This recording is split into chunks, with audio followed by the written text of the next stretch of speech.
Hello students, today I am going to explain chapter 1 in Hornbill. Chapter 1, The Portrait of a Lady, written by Khushwant Singh. So let me explain the title first. Portrait means a drawing or painting. Portrait means a drawing or painting. Okay, and lady here, the grandmother of Khushwant Singh. Here, lady who has been described in this chapter is grandmother of the author, grandmother of Khushwant Singh, author. Okay. So the story which we are going to read, it is an account of Khushwant Singh's grandmother.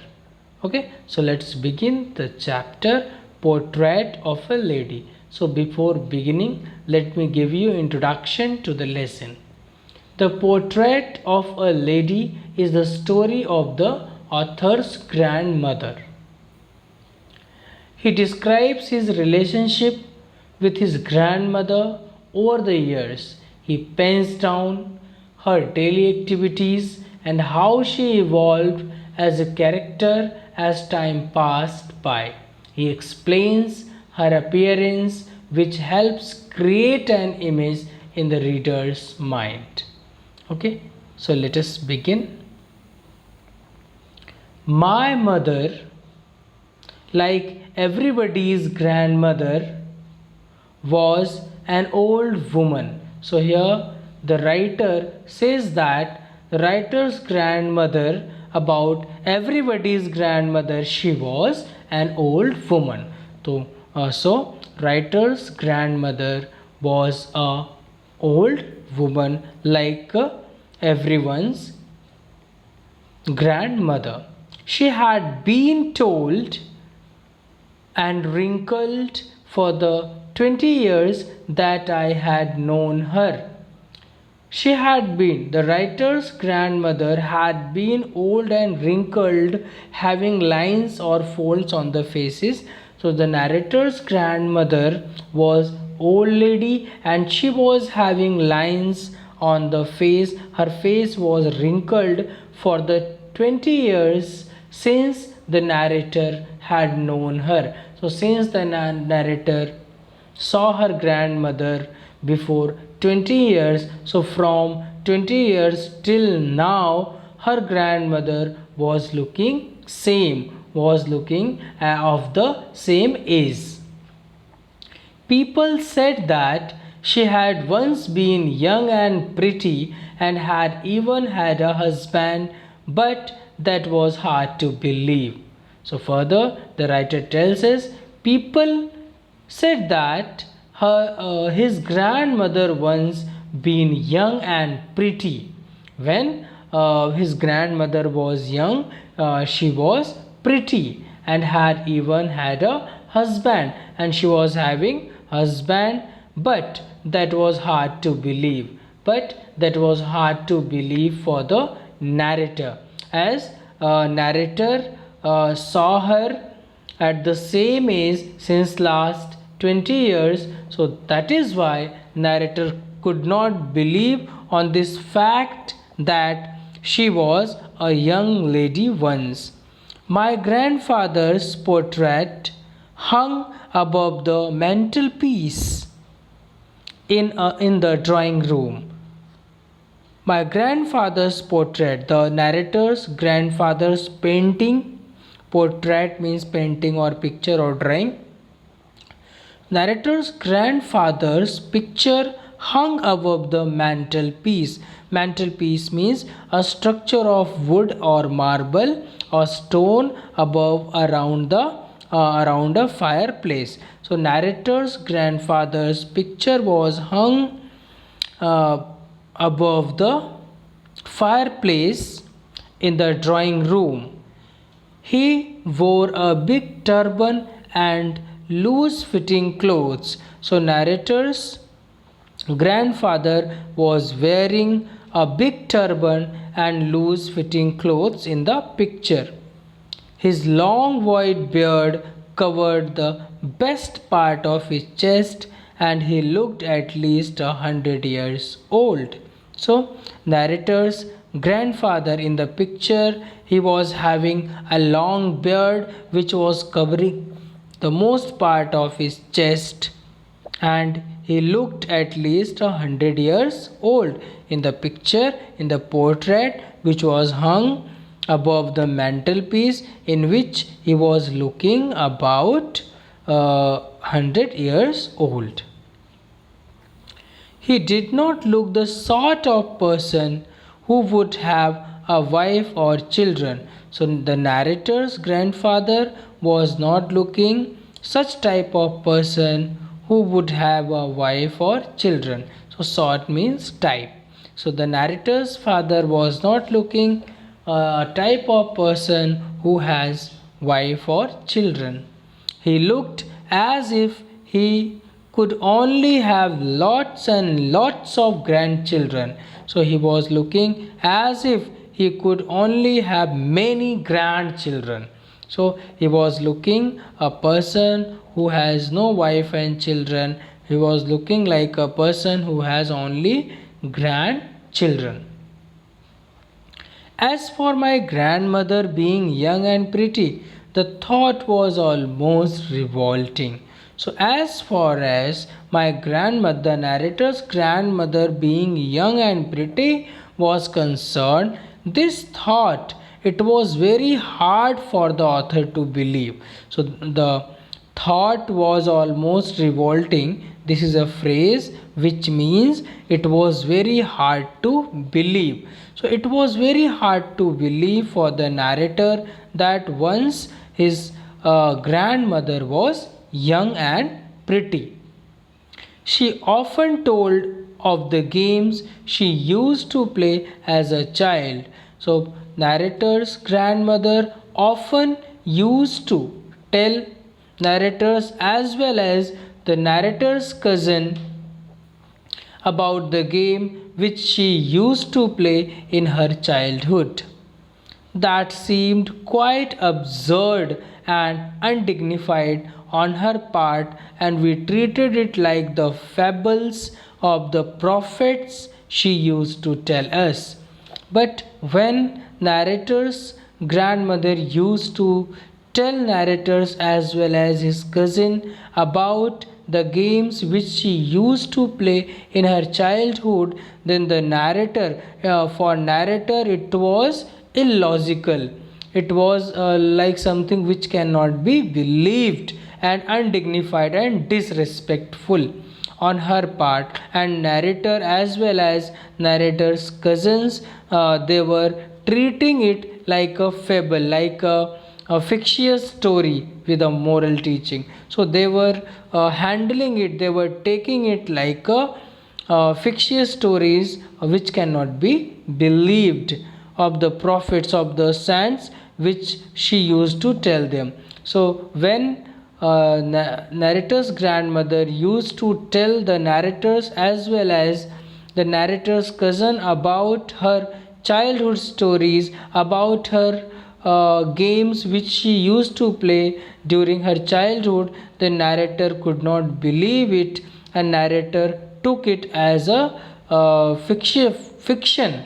Narrator used to take it as a fiction or as those stories which his mother used to tell about saints.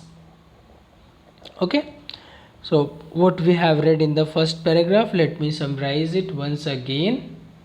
In the first paragraph, the author talks about his grandmother.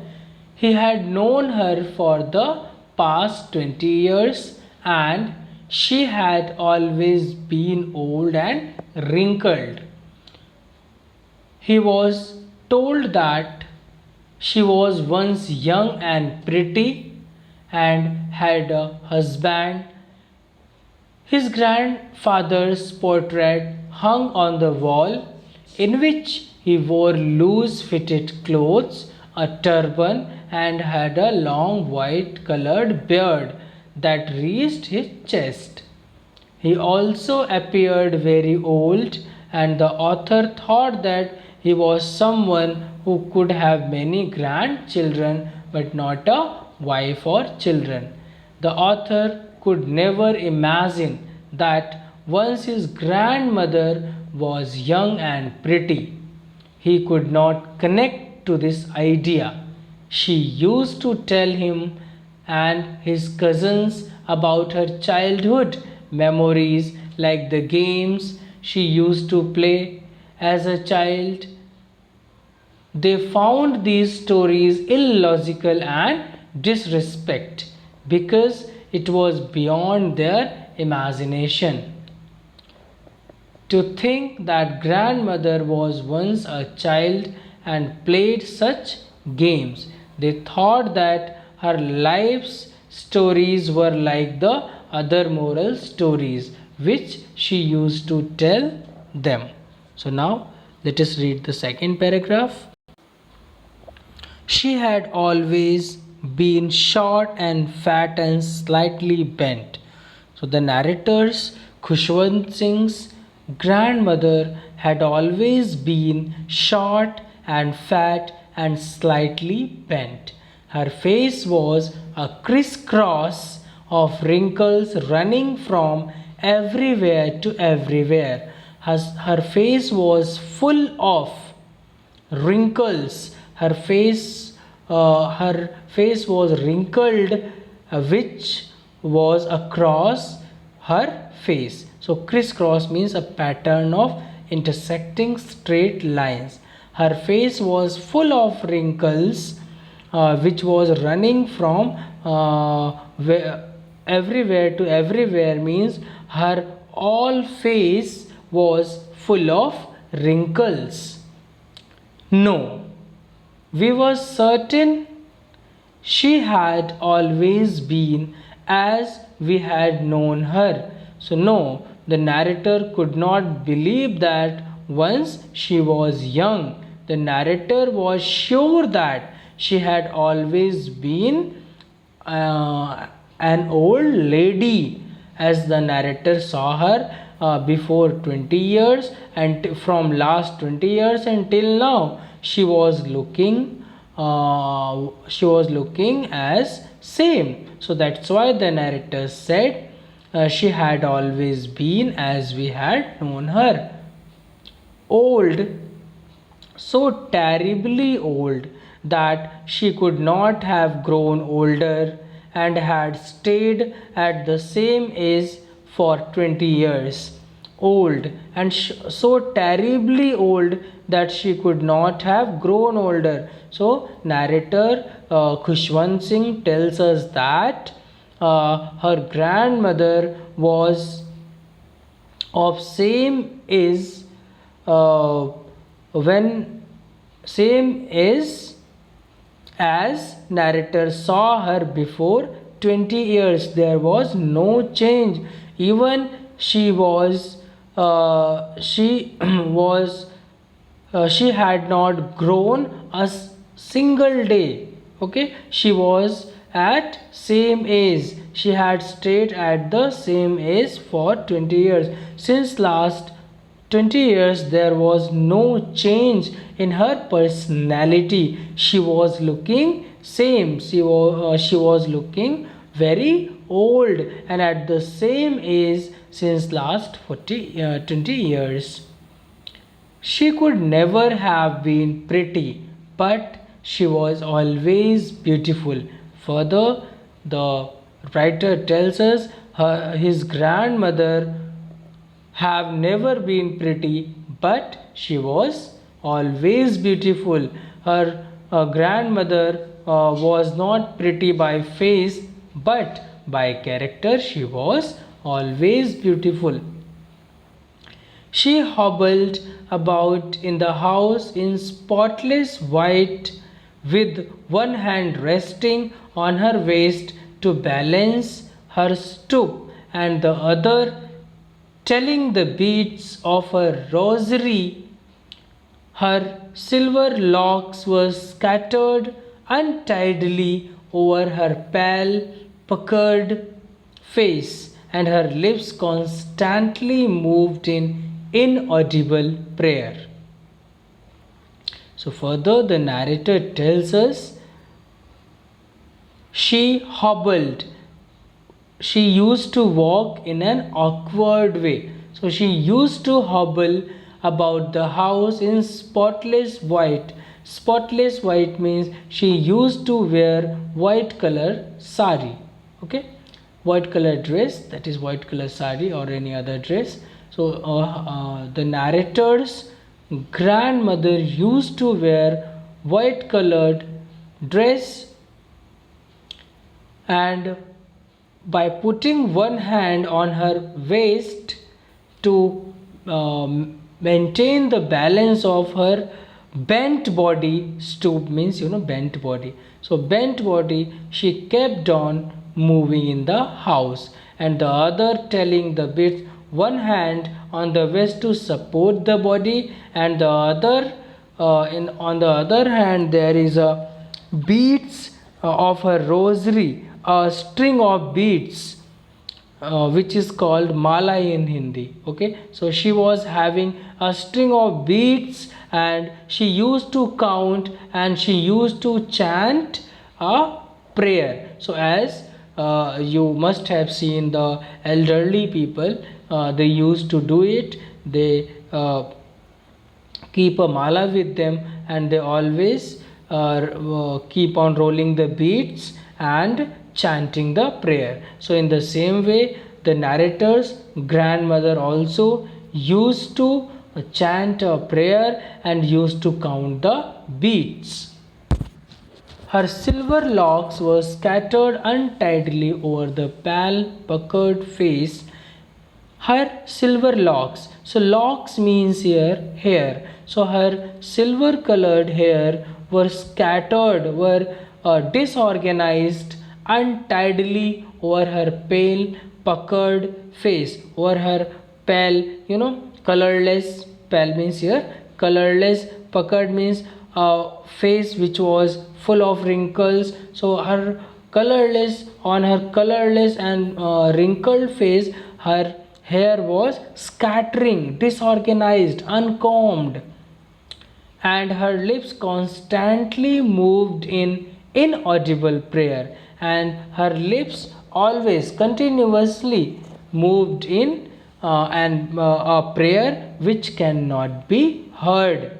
Yes, she was beautiful. She was like the winter landscape in the mountain. So here the narrator compares his grandmother with the winter landscape in the mountain, with winter scenery in the mountain, an expanse of pure white serenity. So here an expanse of pure white serenity, it's a phrase which means her face refers to the calm, relaxed and peaceful. Okay, so the writer's grandmother was calm, relaxed, and she was having a peaceful character, breathing peace and contentment, and there is happiness and satisfaction on her face. Okay, so let me summarize the paragraph 2. His grandmother was short, fat, slightly bent in posture, and her face had lots of wrinkles. She seemed so old, and she had been the same for the past 20 years. According to the author, she was beautiful but not pretty. She walked around the house in an awkward way, wearing spotless white clothes with beads of rosary hanging from one hand, and the other hand rested on her back for support. She had silver colored hair which was not neatly combed and was disorganized. She was constantly chanting prayers. She compares her, the writer Khushwant Singh compares her to the winter landscape in the mountains, which has a peaceful and calm feel. She was a live example of a poor white peace. Okay. So now look at the next paragraph. My mother and I were good friends. So Khushwant Singh and his grandmother, they were good friends. My parents left me with her when they went to live in the city, and we were constantly together. So when the narrator's parents went to live in city, went to settled in city, then they left the narrator with his grandmother. And since then the narrator was living with his grandmother. She used to wake me up in the morning and get me ready for school. So Khushwant Singh's grandmother used to wake him up and in the morning get him ready for the school. She said her morning prayer in a monotonous sing song while she bathed and dressed me in the hope that I would listen and get to know it by heart. So when she was getting Khushwant Singh ready for the school, when she was bathing Khushwant Singh and dressing him, so she used to sing his prayer in monotonous means dull and which was dull and boring for the narrator. For Khushwant Singh, she used to sing his prayer in monotonous way, in dull and boring way, and she was chanting the prayer so that the narrator would listen it and learn it. But she was hoping that the narrator would listen her prayer and the narrator would learn it. But I listened because I loved her voice but never bothered to learn it. The narrator used to listen because narrator loved his grandmother's voice, but narrator never bothered to learn it. Then she would fetch my wooden slate, which she had already washed and plastered with yellow chalk, a tiny earthen ink pot, and a red pen, tie them all in a bundle and hand it to me. Then she used to bring the narrator's slate. You know, slate uh, was made out of wood, and in olden time people used to write on slate with chalk. So it was in the shape of square or rectangle, okay, and which is plastered with yellow ink, sometime black ink, sometime green ink, so that with one can write it with the chalk. Okay, one could write on it with the chalk. So then she would bring the narrator's wooden slate, which she had already washed, which she used to wash and plastered with yellow chalk, a tiny earthen ink pot and a red pen, and tie all these things in a bundle and give it to the narrator. After a breakfast of a thick, stale chapati with a little butter and sugar spread on it, we went to school. So after having stale chapatis with sugar and butter spread on it. So here stale means, student, which is no longer fresh, which is no longer pleasant to eat, which is hard, musty, dry. so which is called basi in Hindi. So he was given stale chapati with little butter and sugar spread on it to eat, and after having this breakfast, the narrator as well as his grandmother left for school. She carried several stale chapatis with her for the village dogs. So when she used to go to school with the narrator, she was having the stale chapatis for the street dogs. So let me summarize this paragraph which I have explained just now.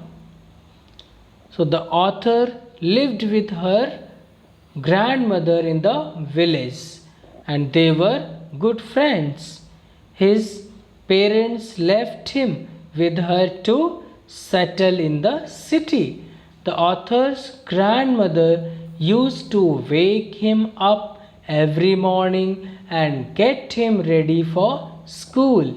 She would recite her morning prayers while she bathed and dressed him up. While the narrator's mother used to used to bathe narrator, used to dress narrator.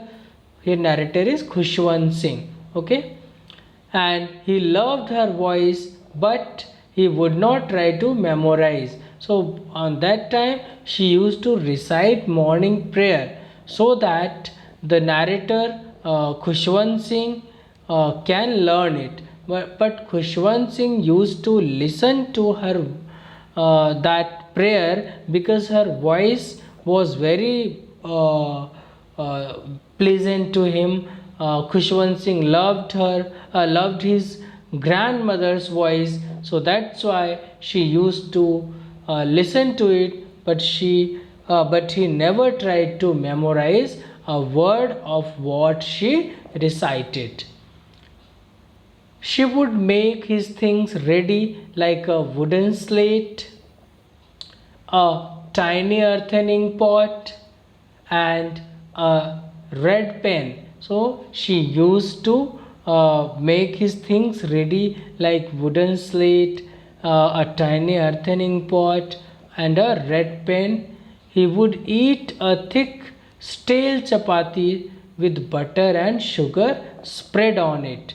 Then they both used to walk to school, and his grandmother carried stale chapatis with her to feed the village dogs. So this is what we have discussed. So far in this chapter we have discussed that the narrator here describes his grandmother. Narrator used to live in a village with his grandmother, and narrator's parents they settled in the city, and then they left the narrator with grandmother. So when narrator's grandmother first the writer Khushwant Singh gives us a description of his grandmother. He tells us that his grandmother was of the same age since last 20 years, and it was hard to believe that once she was a young and pretty lady and she was having a husband. Okay, and further Khushwant Singh also tells us that there was a portrait, there was a picture of grandfather above the mantelpiece. Grandfather was looking of 100 years, and it was hard to believe that grandfather had a children. Okay, so only it seemed that he had a grandchildren. Okay, so Khushwant Singh's grandmother used to bath him, used to dress him, and she used to go with the narrator to school. While she was going, she would carry the chapatis for the dogs. So rest part of the chapter we will discuss in the next class. So revise till here, and if any confusion please let me know. Okay, and whatever we have discussed today, so must write summary in your notebook till here. Okay, thank you for watching.